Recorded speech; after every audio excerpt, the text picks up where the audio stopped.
শিক্ষক নিয়োগের দাবিতে ছাত্রছাত্রী ও অভিভাবকদের শান্তিপূর্ণ আন্দোলনকে কেন্দ্র করে বিতর্কে জড়ালেন ত্রিপুরার ঊনকোটি জেলার ফটিকরায় থানার ওসি সহদেব দাস। তার বিরুদ্ধে বিক্ষোভকারীদের হুঁশিয়ারি দিয়ে আন্দোলন বন্ধ করার চাপ সৃষ্টি করার অভিযোগ।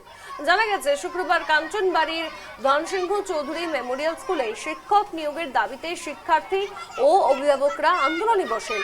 পরিস্থিতি সামাল দিতে ঘটনাস্থলে পৌঁছান ফটিকরায় থানার ওসি সহদেব দাসের নেতৃত্বে পুলিশ ও টিএসআর বাহিনীর সদস্যরা। সেখানে আন্দোলনকারীদের সঙ্গে কথা বলার সময় ওসির সেই মন্তব্য ঘিরে বিতর্কের সূত্রপাত ঘটে। আন্দোলনকারীদের অভিযোগ, শিক্ষক নিয়োগের দাবিতে তারা রাস্তায় শান্তিপূর্ণভাবে আন্দোলন করছিলেন। সেই সময় ওসি ঘটনাস্থলে এসে আন্দোলন প্রত্যাহারের জন্য চাপ দেন।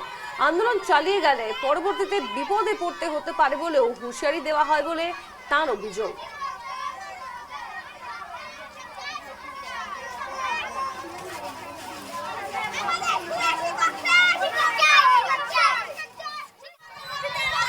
এটা হলো Kanchanbari school, Dhansingh memorial high school.